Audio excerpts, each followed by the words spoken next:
Good morning, children. Welcome to Nilkant School Online Education. Today we are going to learn Unit 2 How Many Did You? Which is given in your textbook, page number 14.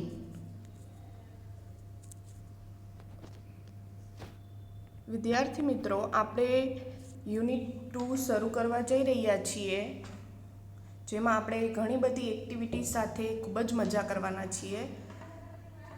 Look at this picture. What is this picture about? Are you know? Yes, this is picture of a birthday celebration. આ ચિત્ર છે તે શેનું છે? Birthday સેલિબ્રેશનનું ચિત્ર છે. Activity 1માં જે આપેલું છે તે એક્ટિવિટી 1A. થોડા દિવસ પહેલાં રાકેશનો જન્મદિવસ હતો. તેનો ફોટોગ્રાફ જુઓ. હવે તમારા શિક્ષક રમત રમાડે તે રમો. તમારા શિક્ષક વાક્ય બોલશે. ચિત્રના આધારે સાચા વાક્ય માટે T એટલે કે ટ્રુ અને ખોટા વાક્ય માટે F એટલે કે ફોલ્સ લખો. આપણે અહીંયા જોઈ શકીએ છીએ કે અહીં બર્થડે સેલિબ્રેશનનું ચિત્ર આપેલું છે. નીચે વાક્ય આપેલા છે નહીં, તો વાક્યો છે એ હેલ્પલાઇનમાં આપેલા છે, એટલે કે પાછળ જ્યાં પાઠ પૂરો થાય છે ત્યાં વાક્યો આપેલા છે. હવે સામાન્ય રીતે આપણે જોઈ કે બર્થડે સેલિબ્રેશનમાં શું હોય, તો તમે તમારો બર્થડે ઘણીવાર સેલિબ્રેટ કર્યો જ હશે. તો આપણે કેક કાપીએ, બધા ફ્રેન્ડ્સને રિલેટિવ્સને બોલાવીએ, કેક કાપી અને સેલિબ્રેશન કરીએ. બધા આપણને ગિફ્ટ્સ આપે અને સારું સારું આપણે ખાઈએ. ચોકલેટ્સ છે, કેક છે, સારું સારું જમવાનું જે આપણને ભાવતું હોય એ આપણે બધું ખાઈએ. તો એ રીતે આપણે બર્થડે સેલિબ્રેશન કરીએ છીએ. અને આપણી સ્કૂલમાં પણ આપણે બર્થડે સેલિબ્રેટ કરીએ છીએ. સ્કૂલમાં જે વ્યક્તિનો, જે સ્ટુડન્ટનો બર્થડે હોય તેને આપણે ઊભા કરી અને 3 ક્લેપ સાથે બધાને હેપી બર્થડેનું સોંગ ગાઈ અને એ રીતે આપણે બર્થડે સેલિબ્રેટ કરીએ છીએ. બરાબર ને? અને જે વિદ્યાર્થીનો બર્થડે હોય તે બધાને ચોકલેટ્સ આપે છે. સાચું ને? તમે ઘણીવાર આપણી સ્કૂલ જ્યારે શરૂ હતી ત્યારે પણ તમારા લોકોનો બર્થડે સેલિબ્રેટ એ રીતે સ્કૂલમાં પણ કર્યો જ હશે. હવે ચિત્રમાં તમે જુઓ તો રાકેશનો બર્થડે છે. એને એક વ્યક્તિ છે ગિફ્ટ આપી રહી છે. ટેબલ પર કેક પડેલો છે. એના ફ્રેન્ડ્સ બધા આવેલા છે અને બધાએ પેપર કેપ પહેરેલી છે. પાછળ બર્થડેનું બેનર લગાડેલું છે. ટેબલ્સ ઉપર ગિફ્ટ પડેલી છે. એવું બધું આપેલું છે અહીં. પણ એ રીતે તમને વાક્ય આપણે જોશું જેમાં ટ્રુ અને ફોલ્સ લખવાનું છે, T અને F. તો એમાં પૂછેલું હોય કે આ શેનું ચિત્ર છે? બર્થડે સેલિબ્રેશનનું ચિત્ર આપેલું છે એમ પૂછ્યું હોય, અથવા શેનું ચિત્ર છે તો એમાં તો શબ્દ લખવાનો થાય, પણ અહીં આપણે ટ્રુ અને ફોલ્સ લખવાનું છે. તો એ રીતે પાછળ વાક્ય આપેલા છે એ આપણે જ્યારે પોથીમાં પૂરશું, સ્વાધ્યાય પોથી આઈડિયલ બુકની, તેમાં પણ આવશે ત્યારે આપણે જોશું. એટલે આ રીતે આપણે બર્થડે સેલિબ્રેશનમાં આ બધી એક્ટિવિટીઝ કરીએ છીએ, ડાન્સ કરીએ છીએ, જુદી જુદી પ્રવૃત્તિઓ કરી અને બર્થડે સેલિબ્રેટ કરીએ છીએ અને મજા કરીએ છીએ. ત્યારબાદ આગળ જુઓ activity 1B. Read the passage. હવે આ પેસેજનું હું તમને ગુજરાતી કરાવું છું. A boy was sitting at his table near the window. A boy was આપેલું છે, ભૂતકાળ છે. બરાબર? બોય એટલે છોકરો. સિટિંગ એટલે બેઠો હતો. At his table near the window. Window એટલે બારી. એક છોકરો છે એ બારી પાસે ટેબલની નજીક બેઠો હતો. He was doing his homework. Doing એટલે કરી રહ્યો. વોઝ એટલે હતું. હોમવર્ક એટલે કે ગૃહ કાર્ય. તે તેનું હોમવર્ક કરી રહ્યો હતો. હિઝ મધર આસ્ક, મધર એટલે માતા, આસ્ક્ડ એટલે પૂછવું. Did you take your breakfast, તેની માતા પૂછે છે કે did you take your breakfast, breakfast એટલે નાસ્તો, કે તે તારો નાસ્તો કરી લીધો, એમ એની માતા આવીને પૂછે છે. ધ બોય સેડ, એટલે છોકરો જવાબ આપે છે, છોકરો કહે છે કે નો, ના નથી કર્યો. Mother cold him and સર્વડ his breakfast, તેની માતા છે તેને બોલાવે છે અને તેનો નાસ્તો તેને પીરસે છે. સર્વડ એટલે પીરસવું, બ્રેકફાસ્ટ એટલે નાસ્તો, કોલ્ડ એટલે બોલાવવું, અને હિમ એટલે તેને, અને મધર એટલે માતા. Mother cold him and સર્વડ his breakfast, માતા તેને બોલાવે છે અને એને નાસ્તો પીરસે છે. He was about to start his breakfast, about એટલે લગભગ, સ્ટાર્ટ એટલે શરૂ કરવું, હિઝ બ્રેકફાસ્ટ એટલે તેનો નાસ્તો. તે તેનો નાસ્તો શરૂ કરવા જ જઈ રહ્યો હોય છે.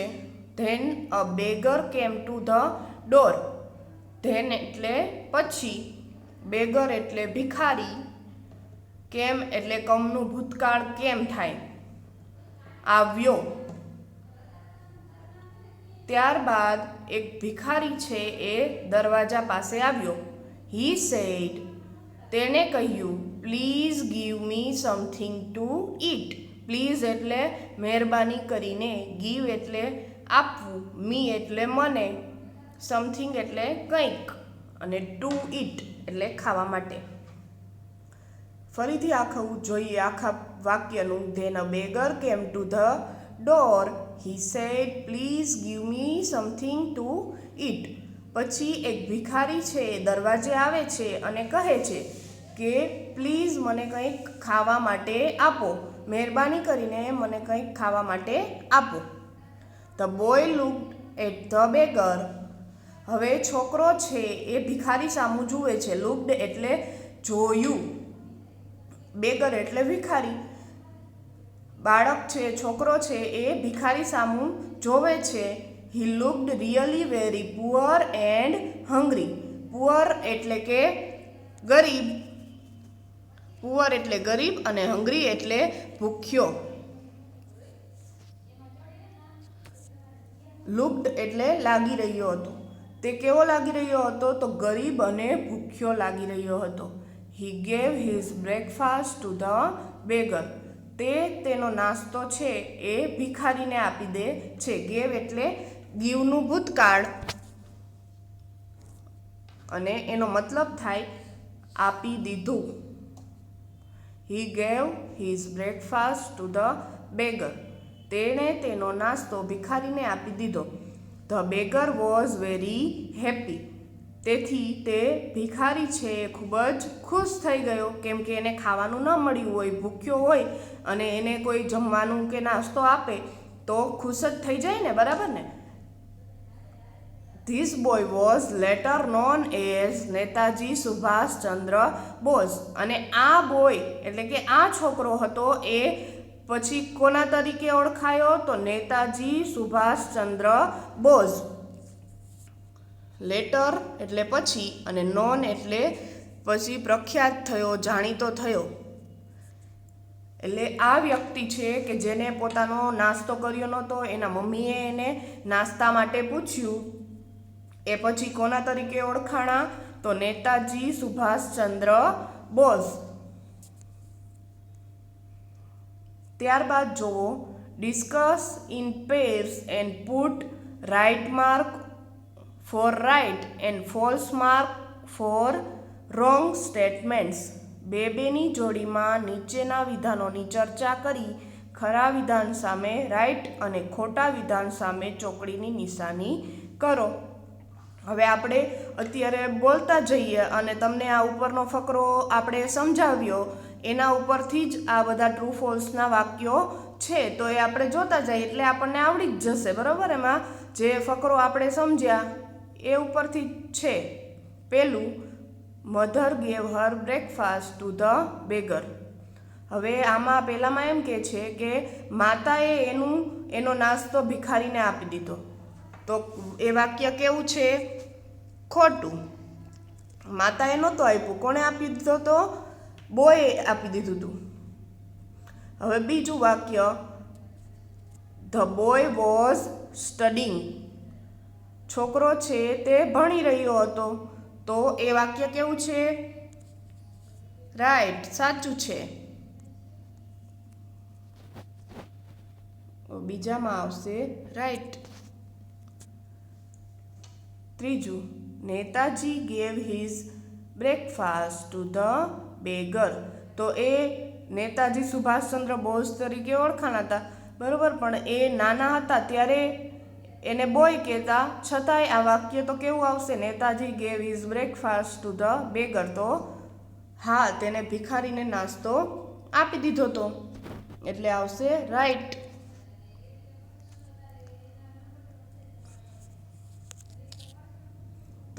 ચોથું, the boy did not eat anything. આ છોકરાએ કંઈ પણ ખાધું નહોતું. તો એ વાક્યમાં પણ શું આવશે? રાઈટ.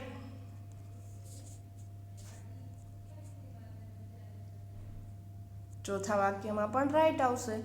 ત્યારબાદ પાંચમું, the beggar ask for some money. ભિખારી છે થોડાક પૈસાની માગણી કરી રહ્યો હતો. તો એ વાત સાચી છે કે ખોટી? રાઈટ, ખોટું છે, બરાબર. તેણે પૈસા માંગ્યા નહોતા. તેણે શું કીધું હતું? કે મને કંઈક ખાવા માટે આપો. એટલે પાંચમા વાક્યમાં આવશે ફોલ્સ.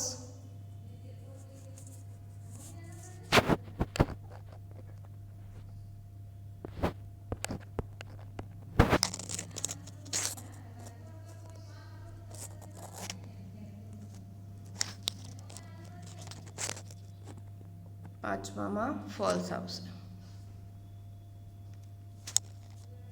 ચાલો એક્ટિવિટી 2 જોઈએ. સે this phrase after your teacher સે. તમારા શિક્ષક બોલાવે તે પ્રમાણે આ શબ્દ સમૂહો બોલો. એટ વન બ્લો, એટલે કે એક જ ઘાએ. ઇન અવર કિંગડમ, અમારા રાજ્યમાં. અ રીચ રિવોર્ડ, એટલે મોટું ઇનામ. બિહાઇન્ડ અ ટ્રી, ઝાડની પાછળ. આ ખાલી બોલવાના છે અને તમને એના ઉપરથી ખ્યાલ આવે કે આવી રીતના આખા શબ્દ સમૂહ હોય, એનો કોઈ પણ એક અર્થ થતો હોય. આવા નવા નવા શબ્દ સમૂહો તમે વાંચો, બોલો, એટલે તમને ખ્યાલ આવે અને આગળ જતાં આપણને ભણવામાં આવે તો આપણને આસાનીથી સમજાઈ જાય. હવે એક્ટિવિટી 2B છે. Listen to the following words and repeat them loudly. તમારા શિક્ષક બોલાવે તે પ્રમાણે આ શબ્દ બોલો.